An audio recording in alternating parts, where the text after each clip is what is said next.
Hello and अस्सलाम वालेकुम। Feminism एक ऐसा मौजू है जो पाकिस्तान में एक टैबू या शजरे ममनुआ किसी हैसियत इख्तियार कर चुका है।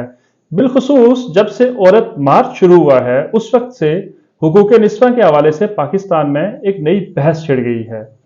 फेमिनिज्म बुनियादी तौर पे है क्या? ये एक समाजी और सियासी तहरीक है जिसका मकसद बराबरी है और ख़वातीन के हवाले से जो इम्तियाजी रवैये और मजालिम हमारे माशरे में रवा हैं उनका खात्मा है। ये बुनियादी तौर पर वॉइसलेस या बे आवाज ख़वातीन की आवाज़ है और इसका बहुत बड़ा मकसद पिदरशाही या पेट्रियार्की का खात्मा है। इस ज़िम्न में सबसे पहला सवाल यह है कि क्या फेमिनिज्म एक वेस्टर्न आइडिया है?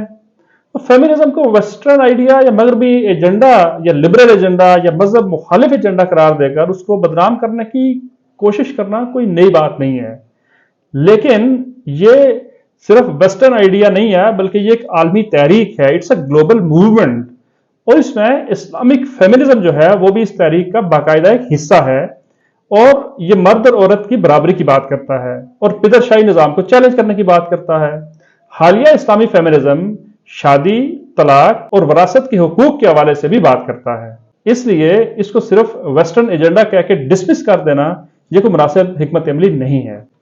फेमिनिज्म के कई अदवार हैं, इसमें बुनियादी तौर पर 4 अदवार हैं, ये 4 लहरें हैं, ये 4 वेव्स हैं जिनको एकेडमिकली बहुत ज्यादा अहमियत दी जाती है। पहली जो वेव है फेमिनिज्म की वो बुनियादी तौर पर खवातीन के हुकूक और उनके वोट के हक देने के हवाले से है। आपको पता है कि मर्दों को तो काफी अरसे से, काफी सेंचुरी से वोट देने का हक मिला हुआ था, लेकिन खवातीन को यह हक 1918 में पहली दफा मिला। वो भी फेमिनिज्म की जब तहरीक चली और खवातीन ने अपने हुकूक के लिए जब आवाज उठाई तो उसके बाद उन्हें वोट का हक दिया गया और अमेरिका में ये 1920 में हक असल में दिया गया था। तो उसका इस जो पहली वेव है, ये पहला दौर है, उसका बुनियादी मकसद ये था कि एक तो खवातीन को वोट का हक दिया जाए और दूसरा ये कि उन्हें आजाद इंसान समझा जाए, ना कि उन्हें अपनी जायदाद समझा जाए। जो दूसरी लहर है या दूसरा दौर है या दूसरी वेव है फेमिनिज्म की, ये 1960 से 1970 के दरमियान वकूफ पजीर हुई। इसमें रवायती दकियानूसी ख्यालात को चैलेंज किया गया और खवातीन का मुआशरे में रोल बढ़ाने की बात की गई। इसी का शाखसाना था कि अमेरिका में इक्वल पे एक्ट जो है वो 1963 में पास हुआ, जिसमें मर्दों और खवातीन की तनख्वाहें बराबर करने की सही की गई। तो तीसरा दौर है फेमिनिज्म का, ये ज्यादा फाल 1990s में हुआ जब खवातीन अपनी आइडेंटिटी या अपनी शनाख्त के हवाले से ज्यादा बाशऊर हुई। इंडिविजुअलिज्म उनका बुनियादी नारा था और उनके नजदीक बेजा पाबंदियां और बेजा रोक टोक से आगे बढ़कर खवातीन को अपने आप को मर्दों के शाना बिशाना खड़ा करना था। तो जो चौथी वेव है, ये चौथा दौर है खवातीन की मूवमेंट के हवाले से, वो असल में 2012 में शुरू हुआ जब मी टू मूवमेंट शुरू हुई और इसमें खवातीन अपने साथ होने वाले नारवा सलूक की तरफ मुआशरे की तवज्जो मबजूल करवाने में कामयाब हुई। ये बुनियादी तौर पर इंटरनेट की एक मूवमेंट थी और इसमें खवातीन जो हैं उन्होंने हैशटैग्स इस्तेमाल किए और ये भी एक ग्लोबल या आलमी मुहिम बन गई।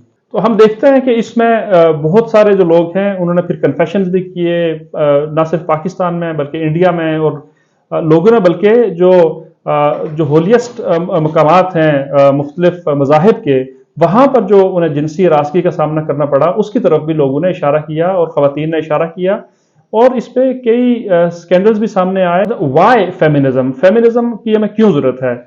हम ये जानते हैं कि पाकिस्तान में 32% ख़वातीन सनफी या जेंडर बेस्ड वायलेंस का शिकार हैं, जबकि इससे कहीं ज्यादा घरेलू तशद्दुद का भी शिकार हैं।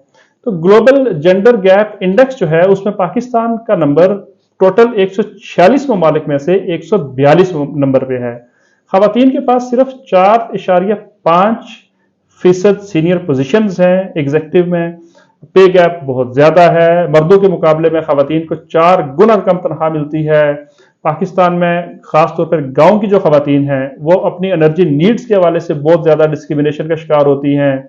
उनके बारे में खवातीन के बारे में अमूमी तौर पे स्टीरियोटाइप्स बहुत ज़्यादा माशरे में पाए जाते हैं। फेमिनिज्म इन जेंडर रोल्स की रिजिडिटी को ख़त्म करने का नाम है। इस्लामिक कवानीन के मुताबिक भी खवातीन के जायदाद, पैसे, तहफ़्फ़ुज़, सेहत, तालीम और इन जैसे बुनियादी जो हुकूक हैं وہ اسلام میں بھی مسلم ہیں، اور یہ لیکن مسئلہ یہ ہے کہ اسلام تو وہ حقوق خواتین کو دیتا ہے کافی حد تک، لیکن جو معاشرہ ہے، پدر شاہی معاشرہ، وہ ان حقوق پر قبضہ کیے بیٹھا ہے، اور وہ خواتین تک وہ حقوق وہ ان کو نہیں پرووائڈ کر رہا۔